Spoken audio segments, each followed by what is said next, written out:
जय जय रघुवीर समर्थ। शुकासारिखे पूर्ण वैराग्य जाचे, वशिष्ठा परी ज्ञान योगेश्वराचे, कवी वाल्मिका सारिका मान्य ऐसा। नमस्कार माझा सद्गुरु रामदासा। मन हेची राम जनी मेघश्याम, देही आत्मा राम पाहे डोळा। पाहुनिया डोळा स्वरूपी मुरावे, वाचेसी असावे राम नाम। जय जय रघुवीर समर्थ। श्री समर्थांना नतमस्तक होऊन वंदन करते, सर्व श्रोत्यांना अभिवादन करते आणि आज पुढचा समास आत्मारामाचा ब्रह्मनिरूपण त्याला सुरुवात करते। आज आपण ब्रह्मनिरूपण समासाला सुरुवात करणार आहोत। यामध्ये 36 ओव्या आहेत। त्यातल्या पहिल्या भागात समर्थांनी आत्मस्वरूप वर्णन केलेलं आहे आणि दुसऱ्या भागात मायेचा सर्वसामान्य प्रापंचिक माणसावरचा प्रभाव कसा आहे त्याचं वर्णन केलेलं आहे। आत्तापर्यंत समर्थांनी नाशिवंत जे जे आहे ते तू टाकून दे, कशाची आशा धरू नकोस, कशात गुंतून जाऊ नकोस, हे माया निरूपणात सांगितलं आणि संग निसंगातीत हो असंही सांगितलं। तेच धरून पुढे ते असं म्हणतात, संगती तुका नाशिवंत, सांडून रहावे निवांत, एकपणाचाही अंत, झालिया समाधान श्रीराम। एकपणाचा उमस, काढिता त्रिपुटी सावकाश, होत आहे म्हणून ध्यास, एकपणाचा नसो श्रीराम। संगती तुका नाशिवंत। हा संग कशामुळे जडतो? जीवाच्या ठिकाणी मनासहित 10 इंद्रिय आहेत, म्हणजे 10 इंद्रिय आणि 11वं मन, असं मनासहित 10 इंद्रिय आहेत। मनाचा आणि त्यात इंद्रियांचा इतका निकटचा संबंध आहे की मनाच्या तालावर बेभान नाचणाऱ्या इंद्रियांमुळे मी माझे हा द्वैतभाव निर्माण होतो आणि सर्व इंद्रिय कुठेतरी विषयांचा संग धरण्याची ओढ निर्माण करतात, केवळ मनाच्या सहाय्याने। त्यामुळे मीपणाची जाणीव वाढत जाते आणि बाह्य विषयांचा संग जडतो। 10 इंद्रिय एक वेळ आवरणं सोपं आहे, पण ते 11वं जे मन आहे ना, ते आवरत नाही आणि ते आवरणं फार अवघड आहे। संग म्हणजे विषयांचा संग। शब्द, स्पर्श, रूप, रस, गंध हे 5 विषय। त्या विषयांच्या आसक्तीचा त्याग करायचा आहे। ते विषय नाशिवंत आहेत, त्यांचा संगही नाशिवंतच आहे। तो आपल्याला मनोनिग्रह आणि इंद्रिय निग्रहाने सोडता येतो, म्हणजे साधन चतुष्टयापैकी शम दम यांनी। तो सोडला म्हणजे आम्ही काय म्हणतो, मी मनावर नियंत्रण ठेवलं, इंद्रियांवर नियंत्रण ठेवलं आणि हे सगळ्याला आवरून धरलं आणि मग मी म्हणते काय, मी संग सोडला। मी संग सोडला म्हणजे मी राहतोच, त्या मीचा अंत त्या एकाचा अंत म्हणजे एकांत. सगळ्याला आहे अंत परी एकची आहे अनंत. त्या एकाला धरायचं हे बरोबर आहे, पण इथे एकाचा अंत करायला सांगितलं आहे. कसा सांगितलं आहे? एकपणाचाही अंत झाली या समाधान. म्हणून इथे जो अर्थ आहे तो मीचा संग सोडला तरी मी संग सोडला, मी संग सोडला, मी त्याच्यासाठी असं केलं, मी त्याच्यासाठी तसं केलं, हा मी मात्र सतत राहतोच. त्या मीचा अंत करणं, त्याग करणं म्हणजे सर्व संग परित्याग, निस्संगत्व. संग म्हणजे विषयांचा संग आणि निस्संग म्हणजे त्या मीपणाचा सुद्धा अंत करणं. ही पुढची पायरी आहे. त्यात लोकेशणा, वित्तेषणा, दारेषणा सगळं आलंच. मीच्या जाणीवेचा त्याग केल्यावरच पूर्ण समाधान मिळते. कारण मीचा त्याग केला, मी त्याग केला, मी त्याग केला, यात त्रिपुटी आली. मी संग सोडला, यात करता आला, अहंकार आला, माझं कार्य आलं, आसक्ती सोडणारा मी आला, सोडण्याची केलेली क्रिया आली. सगळ्यात मीपणा आहे. म्हणजे मी या एकपणाचा ध्यास, तो म्हणून ध्यास एकपणाचा नसो. समर्थ म्हणतात, एकांती नाजूक कारभार तेथे असावे खबरदार. हा एकांती मी सोडणं फार अवघड असतं. त्याचा जेव्हा नाश होतो मी केलंचा, त्यावेळेला निस्संगत्व निर्माण होतं. आणि एकांती नाजूक कारभार तिथे आपण मी पण नाही, कोणीच नाही. मग त्यावेळेला कोण येतं? सगळ्यास आहे अंत परी एकची आहे अनंत. त्या एकाला धरायचं आहे, स्वस्वरूपाला, आत्मारामाला. ते आपलं स्वरूप आहे. इथे या सगळ्यामध्ये वैराग्याचा सुद्धा अहंकार आहे, हे आपण बघितलं. असं अहंकारयुक्त वैराग्य उपयोगाचं नाही. वैराग्याचा अहंकार निर्माण होऊ नये म्हणून समर्थांनी ही सूचना दिलेली आहे. मीच्या जाणीवेचा त्याग केला म्हणजे ब्रह्म प्राप्त होतं. मी ब्रह्म आहे ही सुद्धा जाणीवच आहे. आणि ती जाणीवसुद्धा नाहीशी होणे म्हणजे स्वस्वरूप आहे. अनुभूतीची जाणीवसुद्धा नाशिवंत आहे. ज्ञान विज्ञान मुराले असं जे म्हटलेलं आहे ते त्यासाठी. कारण अनुभूतीची जाणीवसुद्धा नाशिवंत आहे. म्हणून फक्त विषय त्याग नाही, जाणीवेचा, अनुभूतीचा त्याग करणं, मीपणाचा त्याग करणं म्हणजे संग निसंगातीत होणं. उमस म्हणजे उगम, आवेग. हा अहमचा जो आवेग आहे ना, तो आवरता आला पाहिजे. एकपणाचा उमस म्हणजे अहमचा उमस काढिता त्रिपुटी सावकाश. कारण तिथे त्रिपुटी आली, आपण आत्ता बघितलं त्याप्रमाणे. म्हणून तेच एकपणाचा सुद्धा ध्यास नको असं त्यांनी म्हटलंय. हे एकांती नाजूक कारभार म्हणजे दोन्ही बाजूनी समर्थांनी आपल्याला सांगितलं आहे. हे अत्यंत नाजूक अवस्था आहे, कारण ह्या सगळ्या मनाच्यावरती अवलंबून अशा अवस्था आहेत. त्यामुळे अहमचा आवेग हा सुद्धा आवरता आला पाहिजे. त्यावेळेला आपल्याला 4 महावाक्यांचा अर्थ कळतो. त्यावेळेला कळतो, कारण अहम ब्रह्मास्मीमध्ये सुद्धा अहमची जाणीव आहेच. कसं आहे, सगळ्यात पहिलं महावाक्य जर बघितलं तर ते प्रज्ञानम ब्रह्म असं आहे. प्रज्ञानम ब्रह्म हे अभ्यास वाक्य आहे.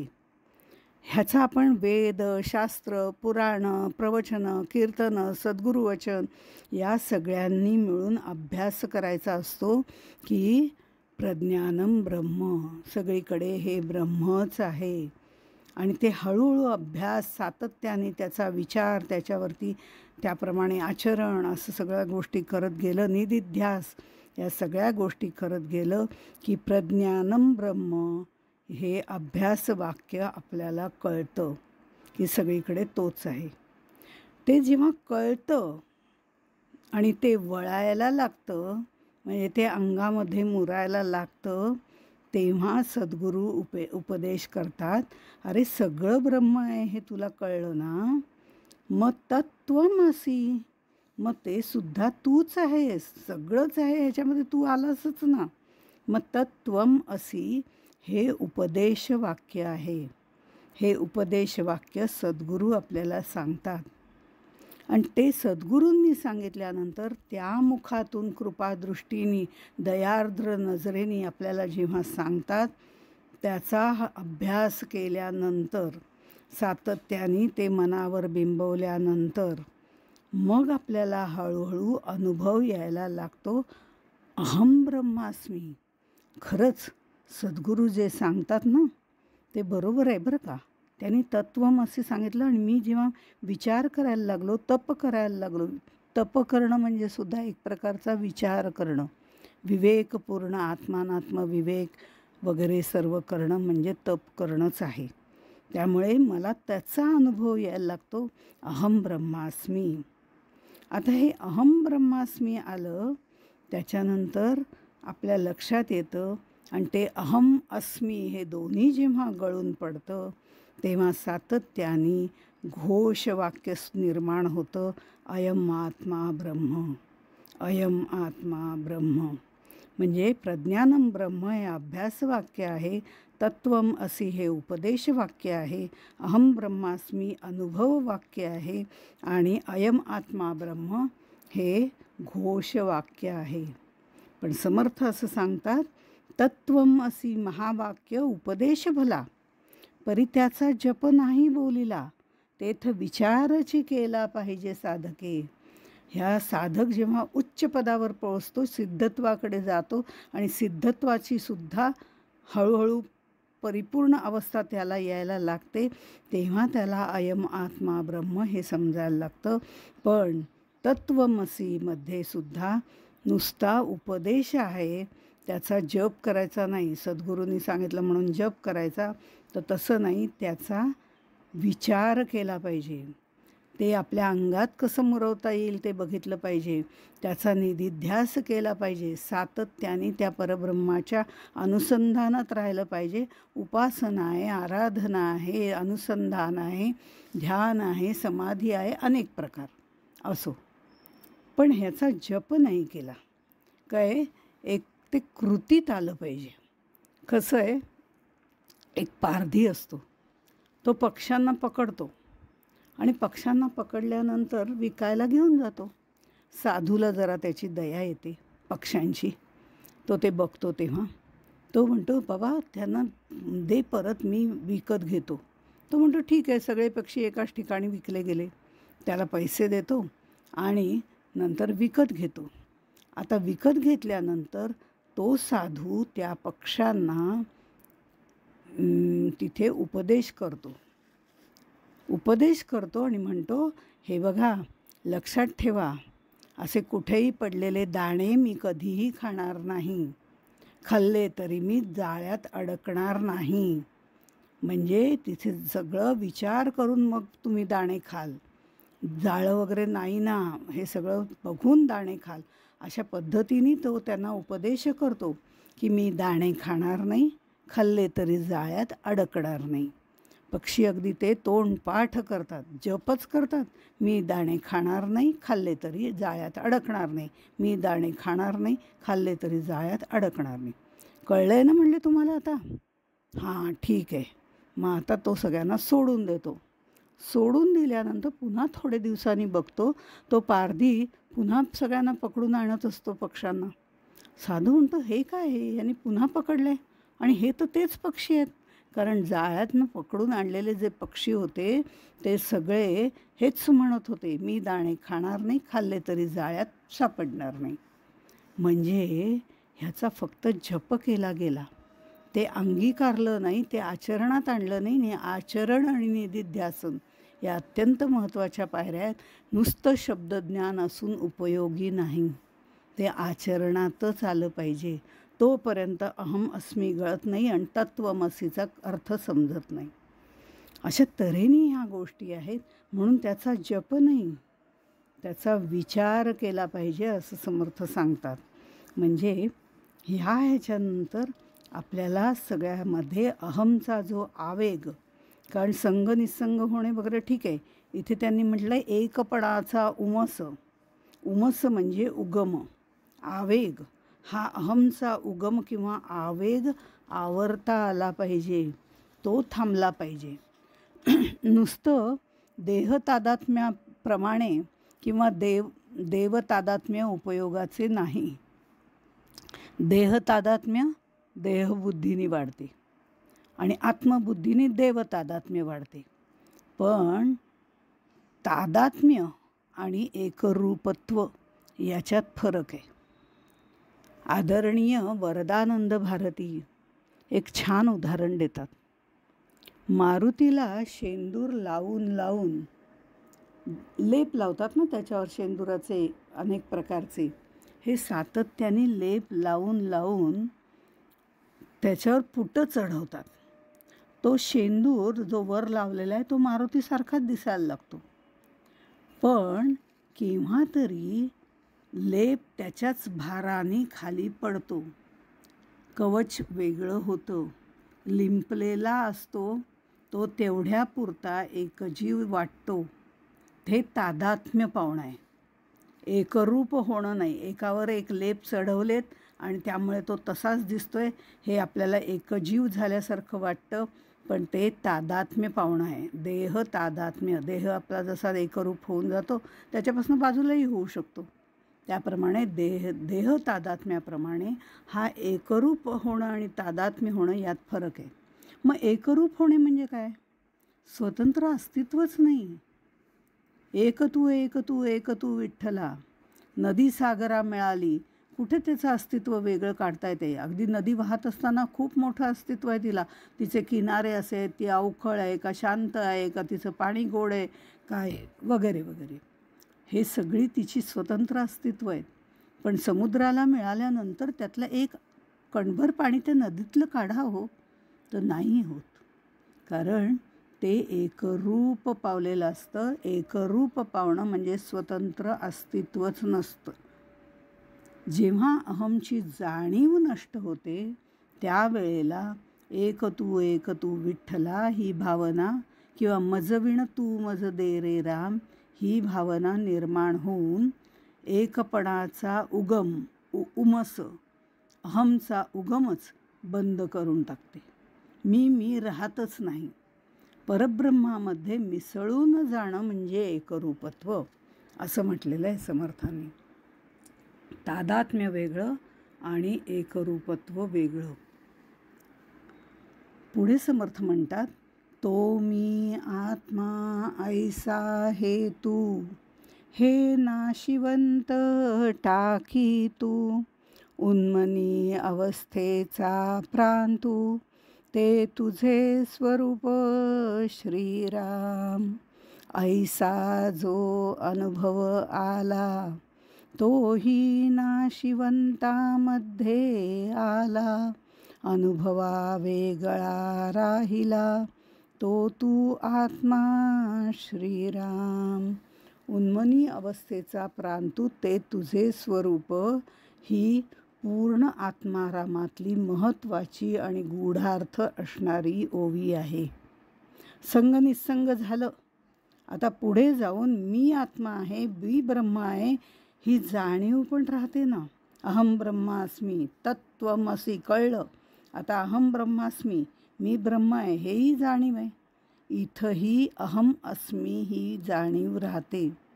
जसा साधक अवस्थेतून सिद्धावस्थेत जाताना सिद्धींचा अहंकार निर्माण होतो, तसंच तुर्यावस्थेमध्ये मी ब्रह्म आहे हे मी पण राहतच.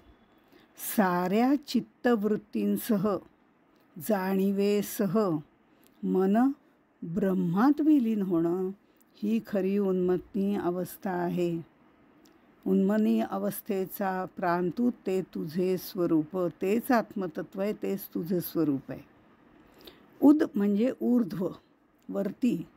मनस म्हणजे मन, मनाची ऊर्ध्व अवस्था. उद आसीन, अत्यंत उंच पातळीवर जाऊन बसलेला, असं जसं म्हणतात उदासीन, तसं उन्मन ही मनाची ऊर्ध्व अवस्था आहे, पूर्णावस्था आहे.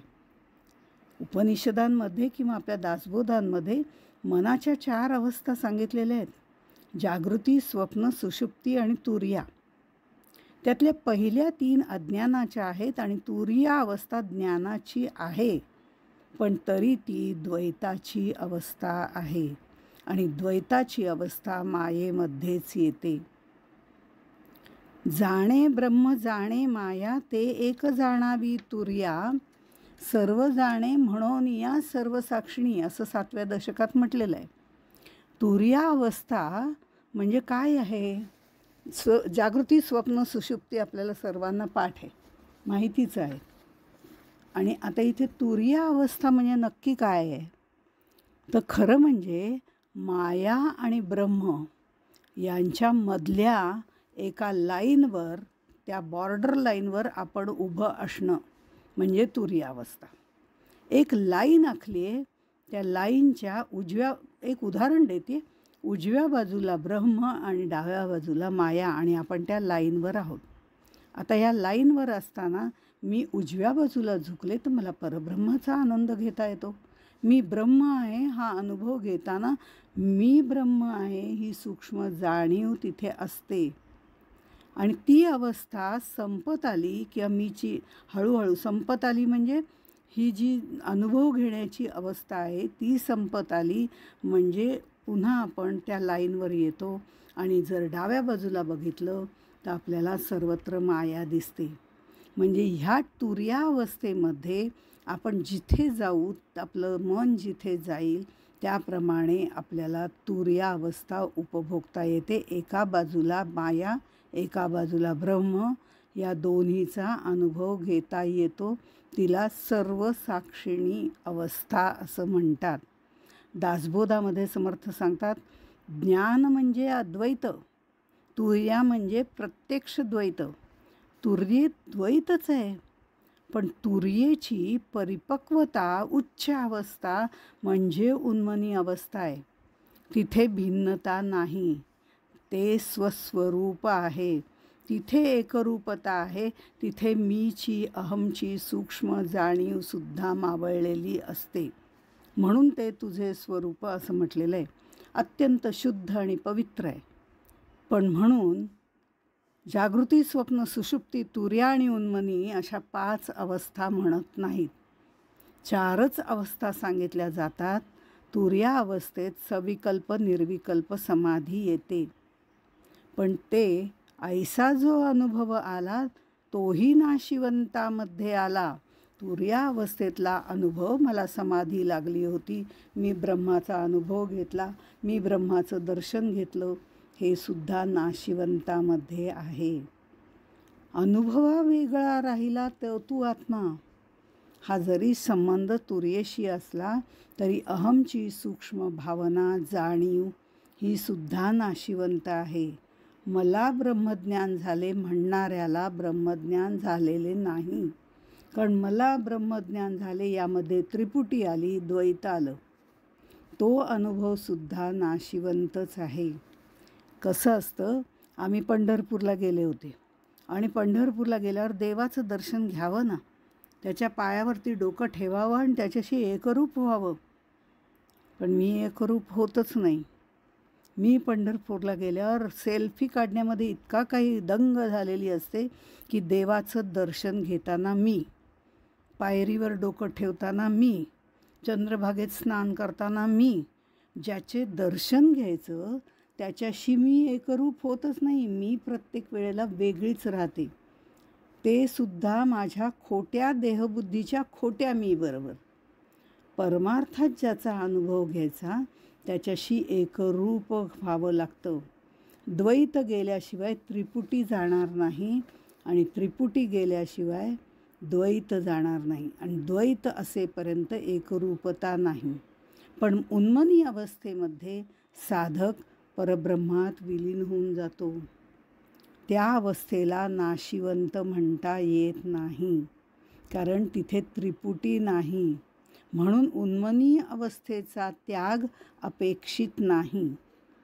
गाढ झोपेचं विलक्षण सुख असतं हे आपल्याला माहिती आहे.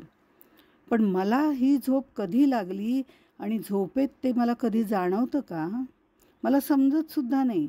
म्हणून तर मी म्हणते इतकी गाढ झोप लागली होती की चोर येऊन गेले मला कळलंच नाही. म्हणजे गाढ झोप, मला झोप लागली हे सुद्धा जाणवत नाही. मी झोप घेते हा अनुभवही मला येत नाही, कारण अनुभव घ्यायला मी वेगळी राहिलेलीच नसते. मी त्या झोपेशी एकरूप झालेली असते. पण जागं झाल्यावर मला गाढ झोप लागली होती हे समजतं. हे कुणाला समजलं? मला तर अनुभव नाही.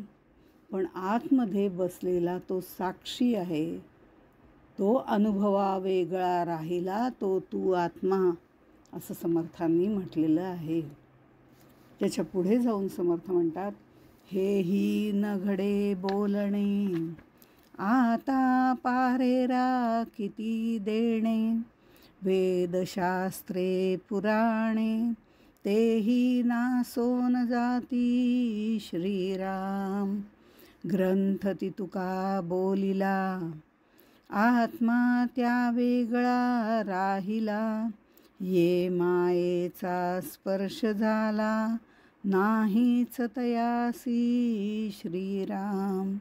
हेही न घडे बोलणे, आता पाऱ्हेरा किती देणे. याचा संबंध हेही आधीच्या गोष्टीशी आहे. संगत त्याग करावा, एकपणाचा ध्यास घेऊ नये, अन्यथा अहंकार होईल. मी ब्रह्म आहे, यातही अहमची सूक्ष्म भावना आहे. तुर्या अवस्थेला ओलांडून जाईपर्यंत त्यागाची भाषा असते. उन्मनी अवस्था प्राप्त झाल्यावरती तू त्याग कर हे बोलणंच संपतं. हेही इथपर्यंत सगळं आलं. आता त्यासाठी किती पारेरा, म्हणजे किती उदाहरणं देऊन किती पाल्हाळ लावू. वेद शास्त्र हे सुद्धा आत्म्याचं वर्णन करून थकलेत.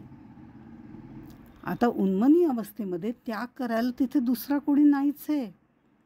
हे वेदशास्त्र वगैरे आहेत ही सुद्धा नाशिवंत आहेत, कारण ती शाब्दिक वर्णन आहेत. आत्म्याचं परिपूर्ण वर्णन त्यांनाही करता येत नाही, कारण ते शब्द माईक आहेत. आत्म्याला मायेचा स्पर्श नाही. शुद्ध विमल ब्रह्माला मायेचा स्पर्श नाही. पण तरीही समर्थ ते स्वरूप कसं आहे हे वर्णन शिष्याला करून देतात, कारण आधी मुळामध्ये ज्याच्यापर्यंत जायचं आहे त्याची निदान शाब्दिक ओळख तरी व्हायला पाहिजे. जेव्हा शाब्दिक एखादा माणूस, आपण समजा एअरपोर्टवरती गेलो आणि एअरपोर्टवरती जाताना परदेशातून एक कोणतरी यायचं आहे, आपल्याला त्याचं काहीच माहिती नाही आहे खरं म्हणजे, पण त्याला रिसीव करायला जायचं आहे. अशा वेळेला पाटी घेऊन जातात. ती पाटी बघून तो माणूस म्हणतो मी हे आहे, किंवा त्याचा एक आयडेंटिटीचा फोटो आहे तो आपल्याकडे असला तर आपण म्हणतो हां हा फोटो आणि हा बरोबर आहे. असं कुठेतरी आपण त्याची ओळख करून घेतो. शाब्दिक ओळख आपल्याजवळ असते, त्याची पाटी आपल्याजवळ असते, त्याचा फोटो आपल्याजवळ असतो, कुणीतरी त्याचं नाव गाव पत्ता सांगितलेलं असतं. ही शाब्दिक ओळख असते. पण प्रत्यक्ष ओळख आपल्याला परब्रह्माची एकरूप झाल्यावरच करावी लागते. पण प्रत्यक्ष ओळख करताना त्याच्याशी एकरूप झाल्यावर आपण वेगळे उरतच नाही. पण शाब्दिक ओळख तर करून घेऊ. म्हणून समर्थ म्हणतात, स्वरूप निर्मळ आणि निघोट, स्वरूप सेवटाचा सेवट, जिकडे पाहावे तिकडे नीट, सन्मुखची आहे श्रीराम. जे बहु दुरीच्या दुरी, जे निकटची जवळी अंतरी, दुरी आणि अभ्यंतरी, संदेहची नाही श्रीराम. स्वस्वरूप निर्मल आहे, विमल आहे. पाप पुण्य त्रिगुण याचा मळ त्याला नाही. त्याला मळ नाही म्हणून ईश उपनिषदामध्ये अपापविध असं म्हटलेलं आहे. अपापविद्ध असं म्हटलेलं आहे. ज्याच्यात किलमिश नाही, भेसळ नाही, अतिशय शुद्ध आहे. निघोट म्हणजे परिपूर्ण आहे.